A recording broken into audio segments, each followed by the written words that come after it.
Hello बच्चों, स्वागत है आपका डाउट नेट के लाइव सेशन में। तो आज पूरी 10th क्लास वाले बच्चों के लिए जो अभी अभी 9th से तगड़ी जंप मार कर आए हैं 10th में, उनका हार्दिक स्वागत है। मैं उम्मीद करती हूँ कि सब बच्चे यहाँ सेफ होंगे, फिट एंड फाइन होंगे। जल्दी से बता दो, सबकी तबीयत वगैरह ठीक, सब घर पे हालचाल ठीक। तो बच्चों आज ना हम करेंगे डिस्कशन उस प्लानिंग की जहाँ पे जब हमें सिलेबस आगे बढ़ाना है, बढ़िया तरीके से 10th के बोर्ड में अच्छा परफॉर्म करना है, तो अपने को ना यहाँ पर केमिस्ट्री का ब्लूप्रिंट जो आ गया है कि मार्किंग स्कीम कैसे होगी, सिलेबस क्या क्या है, तो वो सब आज हम पूरी तरह से डिस्कस करेंगे, जो कि हमारा एकेडमिक सेशन 2021 से 2022 तक चलने वाला है उसके लिए। तो जो बच्चे यहाँ पर जल्दी से आ चुके हैं उन्हें बता दूं कि आज हम पूरी तरह से यहाँ पर डिस्कशन करने वाले हैं कि केमिस्ट्री की प्लानिंग कैसे करनी है, कैसे स्ट्रेटजी बनानी है। तो सब तैयार, सभी तैयार, शुरू करें क्या? तो पहले तो ये बताओ कि सब के हालचाल कैसे हैं, सब कैसे हैं? बढ़िया है सब? चलो भैया, तो आज ना 9th वालों की एक नई शुरुआत होने वाली है जिसमें उन्हें पूरी प्लानिंग पता लगेगी कि कैसे हमारा सिलेबस डिवाइड हो रहा है, क्या क्या मार्क्स हम डिस्ट्रीब्यूट कर सकते हैं और किस तरह से हमें पेपर की तैयारी करने से पहले ये पता होना चाहिए कि किन किन चैप्टर पे और किस किस चीज पर अपने को फोकस रखना है। तो फोकस बनाए रखना है तो उसके लिए अपन आज लेके आए हैं केमिस्ट्री का ब्लूप्रिंट। तो शुरू करते हैं बच्चों बिना देरी के। तो यहाँ पर ना सीबीएसई वालों ने अपना ब्लूप्रिंट यहाँ पर दिया है जिसमें उन्होंने सीबीएसई का क्लास 10th का हमारा यहाँ ब्लूप्रिंट, जिसमें कोर्स का स्ट्रक्चर क्लास 10th का एनुअल एग्जामिनेशन का जो कि 80 मार्क्स का है, अपने को पूरा थ्योरी पेपर के बारे में बताया और 20 मार्क्स तुम्हारे होते हैं, 5 मार्क्स प्रैक्टिकल के, 5 मार्क्स तुम्हारे उस इंटरनल असेसमेंट के जो तुम फाइल्स बना बना के देते हो उसके। तो उसको छोड़कर 80 मार्क्स पे अपन को फोकस करना है। तो पूरे साइंस के पेपर ने बच्चों, केमिस्ट्री तो है नहीं बस, बायो भी है, फिजिक्स भी है, केमिस्ट्री भी है ना। तो हम आज सिर्फ केमिस्ट्री पे फोकस करने वाले हैं कि जो सिलेबस हमारा आया है उसमें केमिस्ट्री के चैप्टर कौन कौन से इंक्लूड है। तो केमिकल सब्सटेंस, नेचर और बिहेवियर, ये केमिस्ट्री को इंडिकेट कर रहा है। तो ये हमारा 25 मार्क्स का है जिसमें 55 पीरियड्स हैं और बाकी ये वाला और ये वाला हमारा कौन सा, बायो के चैप्टर्स हैं और ये दोनों हमारे किसके, फिजिक्स के चैप्टर हैं।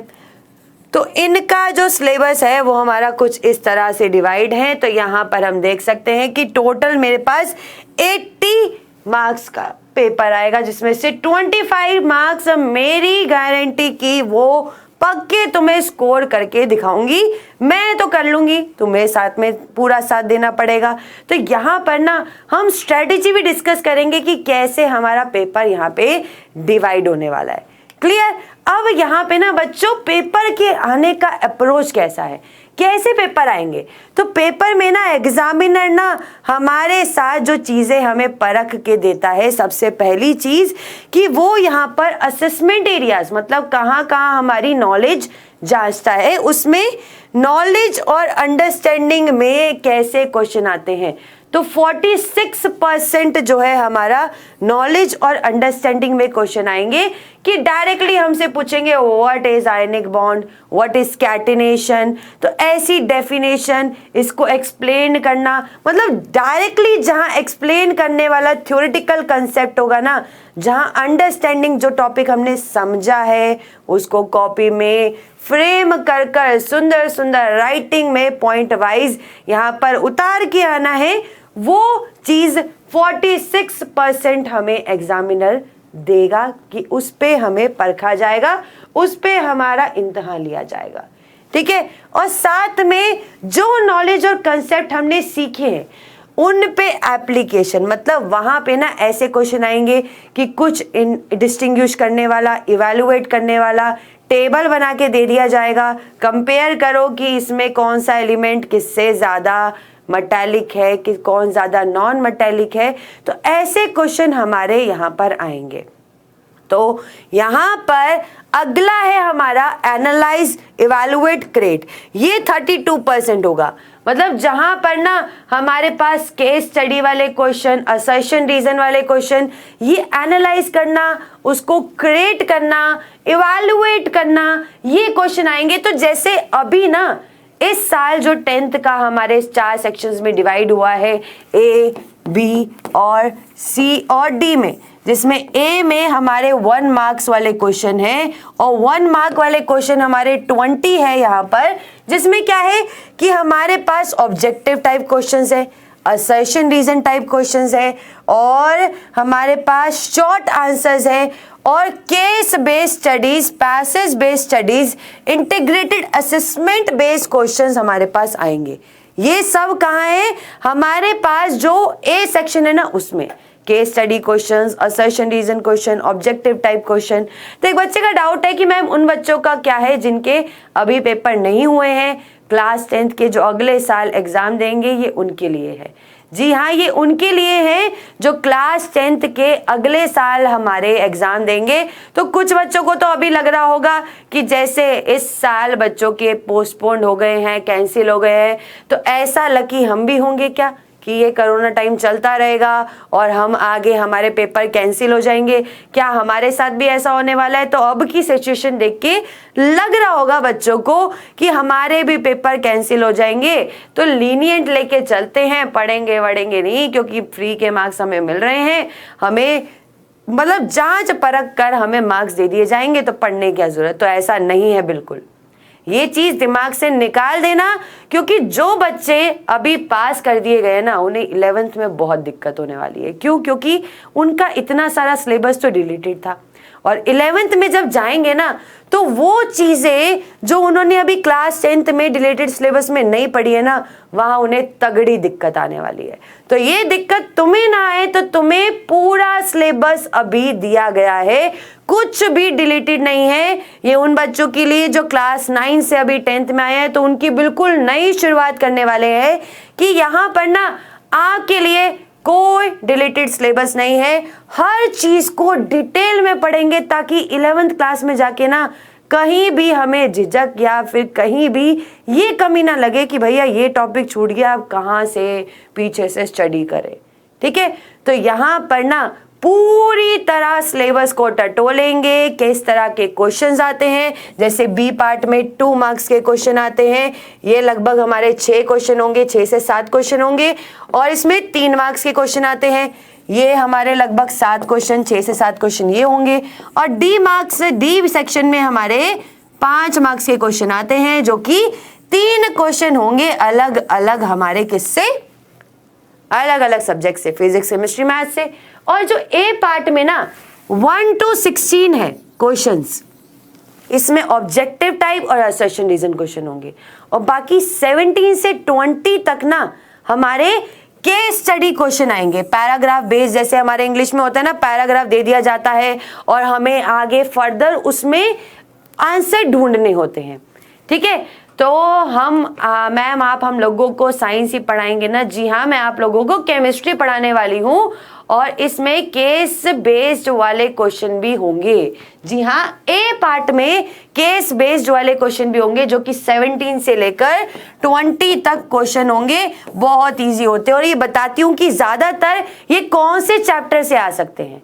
ठीक है, तो यहाँ पर हम आगे देखते हैं कि फर्दर हमें कौन कौन से चैप्टर पढ़ने हैं। तो 500 के 500 चैप्टर पूरे पूरे पढ़ने हैं। Chemical reactions and equations, acid, base and salt, metals and non metals, carbon and it's compounds और पीरियोडिक क्लासिफिकेशन ऑफ एलिमेंट्स। और ये 2 चैप्टर तो मेरे तगड़े फेवरेट है, स्टार लगा लो इन पे, 2, 3, 4, 5 जितने मर्जी, क्योंकि ये 2 चैप्टर में ना बच्चों को बड़ी दिक्कत आती है और ये दिक्कत सॉल्व करने में मुझे बहुत मजा आता है। तो यहाँ पर ना जिन चैप्टर्स में ट्रिकीनेस देखने को मिलेगी, अलग अलग कंसेप्ट देखने को मिलेंगे, जैसे 9th में तुम स्ट्रक्चर ऑफ एटम पढ़ के आए हो, बस उसी का थोड़ा सा advance level periodic classification of elements है।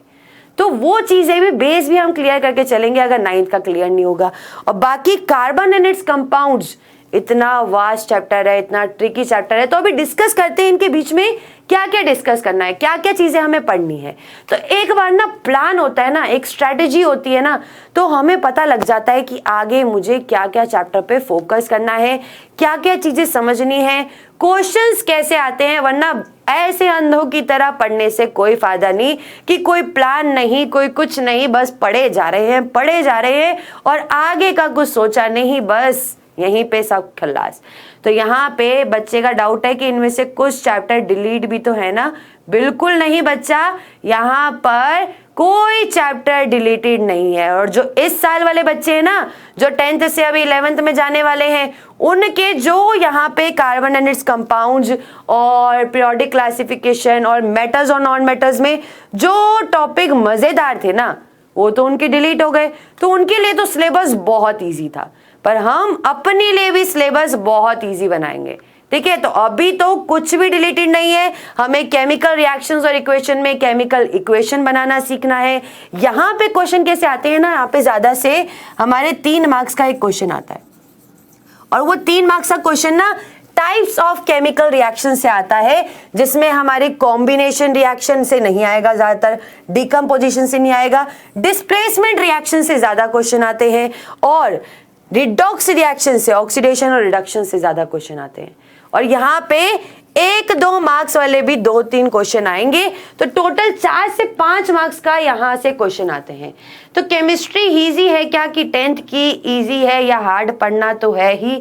Bye the way chemistry is my favourite subject. हाँ, तो बढ़िया है, तो फेवरेट है तो इजी बहुत है। और हर चैप्टर की मैंने बना रखी है तुम्हारे लिए ट्रिक, और यहाँ पर अच्छे से हम इस चैप्टर को, हर एक चैप्टर को डिटेल में पढ़ेंगे, और नोट साथ में आपको बनवाती रहूंगी, जिसमें पूरे चैप्टर की कोई भी रेफरेंस बुक उठाने की जरूरत नहीं पड़ेगी। हर वैरायटी ऑफ क्वेश्चन, हर तरह की एनसीईआरटी तो भगवान है हमारी, तो उसको लेके चलेंगे, और हाथों में हाथ डाले जो रिएक्शंस बार बार क्वेश्चंस पूछे जाते हैं वो लेके चलेंगे।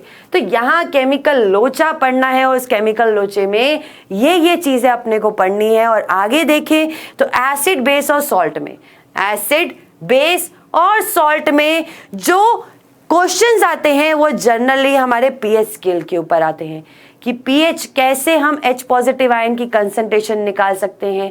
और यहाँ पर हमें डेफिनेशन लॉगरिथम वगैरह रिक्वायर्ड नहीं है, हमें इंपॉर्टेंस देखनी है पीएच की, कैसे जो अलग अलग सोडियम हाइड्रोक्साइड, ब्लीचिंग पाउडर, जिससे हमारा अगर जूते वूतों पे चाय गिर जाती है ना, तो उसमें अगर ब्लीचिंग पाउडर डाल दो तो वो चाय का रंग हट जाता है, तो वो चीज़ें का इस्तेमाल देखेंगे। बेकिंग सोडा जो हमारा केक में डलता है, जिससे केक फूल जाता है, फ्लफी हो जाता है, वो चीज़ का इस्तेमाल देखेंगे। Washing soda, washing powder, Nirma जो दूध की सफेदी निरमा से आए, बस वही वाला भी पढ़ेंगे। और साथ में प्लास्टर ऑफ पेरिस, जो कि बढ़िया सीलिंग पर तुम्हारी अलग अलग तरह की कारीगरी करी होती है ना, उसके बारे में पढ़ेंगे। तो यहाँ से ना हमारे पास 4 से यहाँ पे 5 मार्क्स का क्वेश्चन आता ही आता है। 5 मार्क्स का क्वेश्चन यहाँ से आएगा ही आएगा इस टॉपिक में से, और साथ में अलग अलग एक छोटे मोटे क्वेश्चन बना के दे देंगे। तो बोर्ड में एनसीईआरटी बुक से आता है, बिल्कुल बच्चों एनसीईआरटी बुक से ही आता है। और आप वीक में मेरी एक तो सुबह 8 बजे क्लास लगती है, और जो फ्रेश लेक्चर हम शुरू कर रहे हैं वो ठीक 12 बजे, जैसे आज का लेक्चर लगा है बिल्कुल वैसे ही करेंगे। और 30% सिलेबस कट गया था, जी हाँ 30% सिलेबस पहले वालों का तो कट गया है, पर अब वालों का नहीं कटा है। और अब वालों को बहुत मजा आने वाला है, क्योंकि जो मेन चीज थी ना वो तो उन्होंने इम्पोर्टेंट काट दी, और वहीं सारे मजे खत्म हो गए। ठीक है, और हमें पूरे मजे लेने हैं, पूरे कंसेप्ट समझने हैं, तो पूरा सिलेबस इस बार हम पढ़ेंगे। ठीक है, तो यहाँ पर ना अब मेटल्स और नॉन मेटल से तुम्हारा क्वेश्चन ज्यादातर आता है आयनिक कंपाउंड के ऊपर, कि आयनिक कंपाउंड कैसे बने हैं, इसमें इलेक्ट्रॉन डॉट स्ट्रक्चर बनाने को दे दिया जाएगा। तो इस तरह से क्वेश्चन यहाँ पे आते हैं। और एक ना बहुत इंपॉर्टेंट चीज जो कि ना इस बार की बच्चों के लिए कट हो गई थी कि मेटलर्जिकल प्रोसेस, मतलब जो जमीन पे गड़े हुए हमारे इतने इतने पुराने पुराने मेटल, सोना चांदी जो गड़े रहते हैं, लोहा तांबा, ये अलग अलग मेटल्स जो हमारे जमीन में खड़े रहते हैं 200 से 250 साल पुराने, उनकी खुदाई कर कर जब उसे बाहर निकालते हैं ना, तो उसमें से बहुत गंदगी होती है और चीजें भी उसके साथ जुड़ जाती है। तो उसे निकालने के लिए अलग अलग प्रोसेस लगाए जाते हैं जो कि बहुत इंटरेस्टिंग है। तो इस बार वो सिलेबस में अपन पढ़ेंगे जो पिछली बार अपन ने नहीं पढ़ा क्योंकि वो हमारा डिलीटेड था, और ये बहुत इंपॉर्टेंट है। मतलब यहां से जो पूरे चैप्टर की इंपॉर्टेंस देखूं और इस पर्टिकुलर टॉपिक की इंपॉर्टेंस देखूं तो बहुत ज्यादा है, और ये सिलेबस में है तो क्वेश्चन फॉर श्योर इसी से ही बनेगा। और यहां भी हमारे पास 3 मार्क्स का क्वेश्चन यहां से बनता है और 1-2 मार्क्स में साथ में हमें रिएक्टिविटी सीरीज से कि अलग अलग मेटल्स की रिएक्टिविटी सीरीज जो हमने पढ़ रखा है, केदारनाथ का माली, आलू जरा फीके से पकाता है, तो हर चीज की ट्रिक है, वो ट्रिक अपनाकर यहाँ पर हम चैप्टर वाइज क्वेश्चंस को सॉल्व करेंगे और तगड़े तगड़े क्वेश्चन लगाएंगे। ठीक है, अब देखिए यहाँ पर अगला है कार्बन एंड कंपाउंड्स, और बच्चों को ये चैप्टर ना बहुत ट्रिकी लगता है। अब पिछली बार भी ना जो नामकरण वाला होता है ना, कार्बन कंपाउंड्स के नामकरण करने वाला जो चीज थी वो डिलीटेड थी, पर बच्चों की डिमांड पे वो मैंने करवाई थी और बच्चों को बहुत अच्छे से समझ आई थी। और ये नामकरण करना ना किसी का बड़ा शुभ होता है वैसी, तो हम वो भी सीखेंगे कि कार्बन कंपाउंड्स के नामकरण कैसे करने हैं। और कार्बन की ना एक बहुत खास बात है, ये बहुत फ्रेंडली नेचर का है। ये क्या करता है, अपने भाई बंधुओं को ना साथ में बहुत, चाहे चेन ले लो, चाहे रिंगा रिंगा रोजेस लेके यहाँ पे खेल लो, या फिर ब्रांचिंग की फॉर्म में हमेशा किसी ना किसी को जोड़े रखता है कि भैया कभी भी किसी कार्बन को अकेला नहीं छोड़ता। और इसकी उस प्रॉपर्टी को कैटेनेशन प्रॉपर्टी बोलते हैं, और वो कैटेनेशन प्रॉपर्टी ना बहुत बढ़िया यहाँ इस्तेमाल होने वाली है, जहां पर हम आइसोमेरिज्म के ऊपर क्वेश्चन करेंगे और ये देखेंगे कि सैचुरेटेड और अनसैचुरेटेड हाइड्रोकार्बन्स कैसे होते हैं। और क्वेश्चन ज्यादातर बनता है कि अनसैचुरेटेड से सैचुरेटेड वाला बनाओ, तो इसके भी एग्जांपल से समझेंगे हम। और यहाँ पर बढ़िया सा क्वेश्चन कि केमिकल प्रॉपर्टीज जो कंबशन है, ऑक्सीडेशन है, कि हम जैसे गैस चला रहे हैं तो ब्लू फ्लेम दिखना, येलो फ्लेम दिखना, ये क्या क्या इंडिकेट करता है। तो कंबशन, ऑक्सीडेशन, एडिशन, सब्स्टिट्यूशन, ये रिएक्शन हम कार्बन कंपाउंड्स की देखेंगे। ठीक है, क्लियर। अब यहाँ पर बच्चों जो सोप एंड डिटर्जेंट है ना, यहां से भी 3 मार्क्स का क्वेश्चन हमारा बनता है कि यहां से एक क्वेश्चन तो टपकता है कि मैकेनिज्म बता दो, ये बता दो। तो यहां पर एक बच्चे का सवाल है, मैम बता दो ये कौन से बच्चों के लिए जो इस साल पेपर देंगे या जो अगले साल पेपर देंगे। बच्चों ये उन बच्चों के लिए, उन प्यारे प्यारे एटम्स के लिए है जो अगले साल एटम बम की तरह फटने वाले हैं जब कोरोना टाइम खत्म हो जाएगा। तो यहाँ पर ना ये स्कीम सीबीएसई ने उनके लिए लॉन्च की है जो कि अगले साल हमें यहाँ पर पढ़ाएंगे। मतलब यहाँ पे अगले साल जो पेपर में आने वाला है उनका कोई सिलेबस डिलीटेड नहीं है और कोई चांसेस नहीं है कि उनके पेपर कैंसिल हो या ना हो, तो उनके लिए फुल सिलेबस आएगा।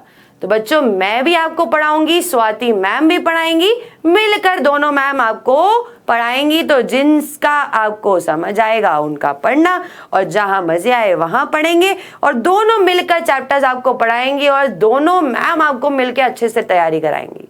ठीक है, तो अब देखिए आगे ना पीरियोडिक क्लासिफिकेशन में 5वां चैप्टर और आखिरी चैप्टर, जैसे स्ट्रक्चर ऑफ एटम तुम पढ़ के आए हो ना 9th में, वैसे ही इस चैप्टर में अलग अलग एलिमेंट्स को उनकी प्रॉपर्टी के बेसिस में कंपेयर करने को आता है। और ज्यादातर ना असर्शन रीजन वाले क्वेश्चन और केस स्टडी वाले क्वेश्चन यहां से बनते हैं। असर्शन रीजन वाले क्वेश्चन और केस स्टडी वाले क्वेश्चन फॉर श्योर यहाँ पे 5 मार्क का क्वेश्चन आएगा ही, चाहे वो केस स्टडी से आए या फिर टेबल बनाकर ना अलग अलग प्रॉपर्टीज की बेसिस में एलिमेंट्स को कंपेयर करने को आए कि बताओ भैया 4-5 यहाँ पे एलिमेंट्स पड़े हैं, कौन सा हमारा ज्यादा मेटेलिक है, कौन सा कम मेटेलिक है, किसमें ज्यादा नॉन मेटेलिक कैरेक्टर है, किसमें कम नॉन मेटेलिक कैरेक्टर है। ठीक है। तो बच्चा पूछ रहा है कि मैम ये चैप्टर 1 है ना, मैं कंफ्यूजन हूँ, अभी मेरे पास साइंस का बुक नहीं है। बच्चों मेरे ये जो केमिस्ट्री का है ना, ये हमारे 5 चैप्टर है टोटल। और केस बेस्ड स्टडी बच्चों वो होता है कि जैसे इंग्लिश में तुमने कॉम्प्रिहेंसिव पैसेज पढ़ा है कि तुम्हें एक पैराग्राफ दे दिया जाता है, उसके बाद 4-5 क्वेश्चन दे दिए जाते हैं और उस क्वेश्चंस के हमें ऑप्शंस भी दिए जाएंगे। तो हमें करेक्ट ऑप्शन टिक करना होगा जो कि सेक्शन नंबर ए में आएगा। ठीक है, तो ऐसे क्वेश्चंस हमारे पास आएंगे जिसमें पैराग्राफ दे दिया जाएगा और बहुत इजी होता है, बहुत इजी। तो यहाँ पर स्ट्रक्चर ऑफ एटम में वैलेंसी भी थी, तो यहाँ पे वैलेंसी तो होगी ही होगी, उसके साथ अलग अलग खेल और देखने को मिलेगी, मेटालिक नॉन मेटालिक कैरेक्टर। बाकी न्यूमेरिकल पार्ट इतना नहीं है जितना स्ट्रक्चर ऑफ एटम में था ना, उतना नहीं है। यहाँ पर ज्यादातर कंपैरेटिव क्वेश्चन आते हैं, इसलिए ये 5 मार्क्स का और सबसे ज्यादा वेटेज ना कार्बन एंड इट्स कंपाउंड्स का और पीरियोडिक क्लासिफिकेशन का है। तो जल्दी से देख लेते हैं, कुछ ना एक्सपेरिमेंट्स भी तुम्हारे आते हैं, एक्सपेरिमेंट से क्वेश्चन बनते हैं, तुम्हारे पेपर में, तुम्हारे स्कूल में भी एक्सपेरिमेंट्स कराए जाएंगे। तो ये कुछ एक्सपेरिमेंट्स की झलक है, जो एक्सपेरिमेंट्स भी मैं नहीं छोड़ने वाली इस बार, वो भी पूरी तरह से यहाँ पर परफॉर्म करेंगे कि कैसे अलग अलग सैंपल्स दे दिए जाए तो पीएच पेपर और यूनिवर्सल इंडिकेटर से हम कैसे पता लगेंगे कि भैया वो एसिड है कि बेस है। ठीक है, और बच्चों यहाँ पर अलग अलग एसिड और बेस की प्रॉपर्टी जानेंगे हम एक्सपेरिमेंट से। और दूसरा हमारे पास जो चैप्टर नंबर 1 है ना, केमिकल रिएक्शन और इक्वेशन, उसमें अलग अलग एग्जाम्पल से combination, decomposition, displacement, double displacement, इनके अलग अलग एग्जाम्पल से हम यहाँ पे देखेंगे कि कौन कौन सी रिएक्शन है, किस किस का पल्ला कहाँ कहाँ भारी हो रहा है, और उन रिएक्शंस को डिटेल में स्टडी करेंगे। ठीक है, और एक्सपेरिमेंट 3 तुम्हारे यहाँ पे सिलेबस में दिया हुआ है, जिसमें तुम्हारे पास अलग अलग एलिमेंट्स और मेटल्स बैठे होंगे और उन्हें ना एक सॉल्यूशन में डुबा दिया जाता है। फिर ये देखा जाता है कि उस सॉल्यूशन में ये बंदा इस दूसरे एलिमेंट को लात मार के बाहर से निकालेगा कि नहीं निकालेगा। उसके लिए हमें रिएक्टिविटी सीरीज से क्वेश्चन आते हैं और ये क्वेश्चन बहुत इंपॉर्टेंट है, यहां से क्वेश्चन ना बनते ही बनते हैं। तो इसके हर वैरायटी ऑफ क्वेश्चन से हम डील करेंगे, इसको एक्सपेरिमेंटली भी परफॉर्म करेंगे। ठीक है, तो बच्चों कल से हमारी क्लास शुरू हो रही है प्रॉपर, जिसमें पहला चैप्टर में केमिकल रिएक्शंस और इक्वेशन ही उठाऊंगी और डिटेल में प्रैक्टिस करते जाएंगे। और नोट्स मतलब कॉपी अब पहले से ही बना लेना। तो यहाँ पर जिनके पेपर अभी पोस्टपोन हुए उनको अब कोई नहीं पढ़ाएगा क्या भैया, उनको हम यहाँ पर 8 बजे, सुबह 8 बजे उनका स्ट्रेटेजी सेशन लगता है मेरे साथ, तो उनको वहां पढ़ाया जाएगा। और ठीक 12 बजे 9th क्लास के बच्चे जो अभी अभी फ्रेश की शुरुआत करके 10th में आए हैं और सोच रहे हैं कि कोरोना टाइम्स में हमारा पेपर कैंसिल हो जाएगा, तो ऐसा नहीं होगा, तो उनको भी वहां पढ़ाया जाएगा ठीक 12 बजे। ठीक है, तो यहाँ पर जल्दी से करते हैं, क्लास कल से स्टार्ट करेंगे। पर अभी आज ना एक्सपेरिमेंट 4 और 5 भी देख लें कि स्मेल के बेसिस पे, सॉल्युबिलिटी के बेसिस पे और लिटमस पेपर, जो पेपर भी मैं तुम्हें दिखाऊंगी कि कैसा होता है अगर तुम एक्सपेरिमेंटली स्कूल नहीं जा पाओ और परफॉर्म नहीं कर पाओ। तो यहाँ पर मैं तुम्हें एक्सपेरिमेंट्स भी करके दिखाऊंगी कि कैसे हम यहाँ पर अलग अलग तरह से पेपर का इस्तेमाल कर कर, जैसे एक लिटमस पेपर का इस्तेमाल कर कर स्मेल को डिटेक्ट कर कर सॉल्युबिलिटी को जांच सकते हैं किसी भी कंपाउंड की। तो ढेर सारे एक्सपेरिमेंट भी करेंगे, मस्ती वस्ती भी करेंगे और अलग अलग तरह के प्रैक्टिकल्स भी सीखेंगे और नोट्स मैं खुद बनवाऊंगी। तो यहाँ पर बच्चा ये एक्सपेरिमेंट्स की बात होगी। तो एक बार चैप्टर का वेटेज देख लेते हैं कि सबसे ज्यादा फोकस करने वाली चीज क्या है। तो मैंने तुम्हें कहा है कि सबसे ज्यादा ट्रिकी चैप्टर्स ये दोनों होते हैं और यहाँ से ना घुमा फिरा के क्वेश्चंस आते हैं। और यहाँ पे ये 4 से 5 जो लिखा है ना, ये 5 से 7 भी हो जाता है कभी कभी। तो यहाँ पे ये दोनों चैप्टर का वेटेज सबसे ज्यादा होगा। और सेकंड नंबर पे एसिड बेस और सॉल्ट और मेटल्स और नॉन मेटल्स से क्वेश्चन आते हैं। ठीक है, यहाँ पे हमारे पास 4-5 मार्क्स से क्वेश्चन आते हैं और केमिकल रिएक्शन से 3-4 मार्क्स के आते हैं। यहाँ 5 मार्क्स का क्वेश्चन नहीं बनेगा, 5 मार्क्स का क्वेश्चन एक यहाँ से बन सकता है और कार्बोनेट्स कंपाउंड से बन सकता है। ठीक है, तो चलो बच्चों, तो यहाँ पर हमने मार्क्स डिस्ट्रीब्यूशन भी देख ली। अब स्ट्रेटेजी देखते हैं कि अपने को ना यहाँ पर क्या क्या चीज कंपेयर करनी है बच्चों। सिलेबस ऐसा होगा हमारा कि हम मतलब जल्दी से जल्दी अच्छे तरीके से हम फोकस करेंगे पहले एनसीईआरटी पर। पहले सारी एनसीईआरटी डिटेल में हर एक लाइन को समझाते हुए, इन टेक्स्ट क्वेश्चन को सॉल्व करते हुए, एनसीईआरटी की बैक एक्सरसाइज को सॉल्व करते हुए, सारे जितनी भी एक्टिविटीज उसमें दी हुई है उसको परफॉर्म करते हुए हम सारी लाइन बाय लाइन क्वेश्चन बनाकर उसको पहले सॉल्व करेंगे, क्योंकि ये हमारा ना भगवान है, यही अपना भगवान है और इसी भगवान को फॉलो करना है। और जब ये पूरी तरह हो जाए ना, तब उसके बाद हम प्रीवियस ईयर के क्वेश्चंस लगाएंगे, जिससे हमें ये आइडिया मिलेगा कि क्वेश्चन एग्जाम में कैसे कैसे आते हैं। बेटा बैलेंसिंग में प्रॉब्लम होती है, कोई बात नहीं, बैलेंसिंग के लिए बहुत बढ़िया बढ़िया ट्रिक है, इतने लंबे लंबे टेबल बनाने की भी जरूरत नहीं है। मैं अलग अलग ट्रिक से तुम्हें हर एक टॉपिक समझाऊंगी और क्लास में आओगे ना वहीं के वहीं याद भी कराऊंगी, तो कहीं और दूसरी बुक रेफर करने की जरूरत नहीं पड़ेगी, सारा मटेरियल आपको यहीं मिलेगा।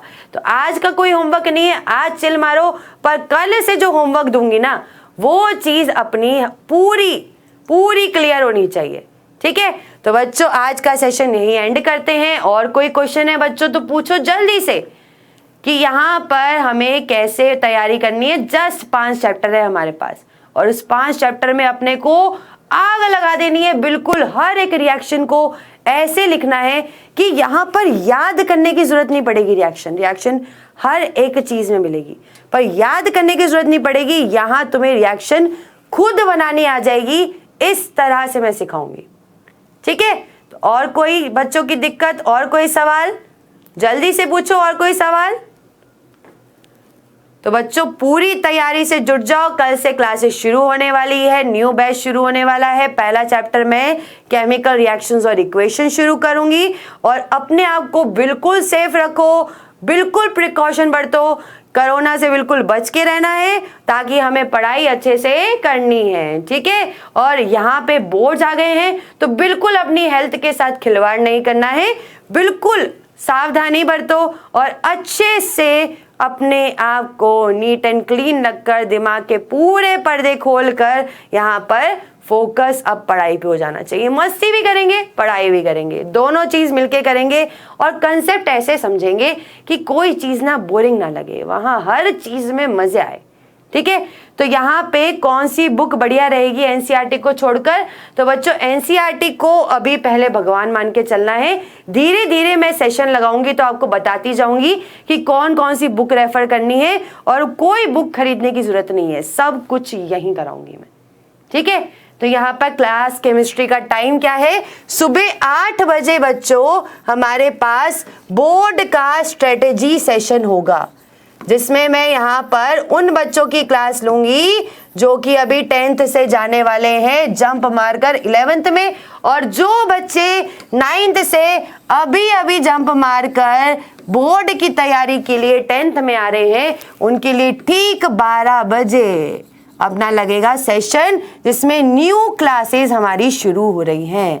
तो सभी आसपास वालों में ढिंडोरा पीट दो, किसी का छूटे ना स्टार्टिंग से, तो सभी क्लासेस डेली होंगी हमारी। और यहाँ पर इवनिंग वाला बैच अभी मेरा सुबह होगा, तो धीरे धीरे हम टाइमिंग भी शिफ्ट कर लेंगे आपके अनुसार, ठीक है। तो कल से स्टार्ट हो रही है क्लासेस। और कोई फिजिक्स और बायोलॉजी आपकी टीचर्स आपको खुद इंटरेक्ट करेंगे और बताएंगे कि कौन कौन, तो ये आपके लिए सरप्राइज है, कौन बनाएगा कौन कराएगा, तो वो टीचर्स आपसे मिलती रहेंगी। तो और कोई चीजें, और कोई क्वेश्चन? हाँ बच्चों, केमिस्ट्री की 6 बजे स्वाति मैम पढ़ाएंगी और सुबह 12 बजे मैं पढ़ाऊंगी, ठीक है। बिल्कुल बढ़िया, फरवरी तक तो हम बहुत बार रिवीजन भी कर चुके होंगे, और यहाँ पर हम अगली जो प्लानिंग है ना, रिवीजन के बाद अगली जितनी भी रेफरेंस बुक होगी हर तरह की, लक्ष्मी, नवनीत, ठीक है, दिनेश, अदर ऑसवाल्ड के पेपर, सैंपल पेपर सब सॉल्व करेंगे, ठीक है, एक्टिविटी के साथ। तो बच्चों मिलते हैं कल की क्लास में ठीक 12 बजे। तो हम सच्ची में तैयारी शुरू करने वाले हैं और तगड़ी तैयारी करेंगे। तो तब तक अपने आप को सेफ रखो, stay tune tune to Doubtnut और पूरा अपडेटेड रहना कि कैसे कैसे क्लास करेंगे और इंट्रैक्शंस अपन करते रहेंगे। तो मिलेंगे अगली क्लास में कल ठीक 12 बजे। तब तक बाय बाय।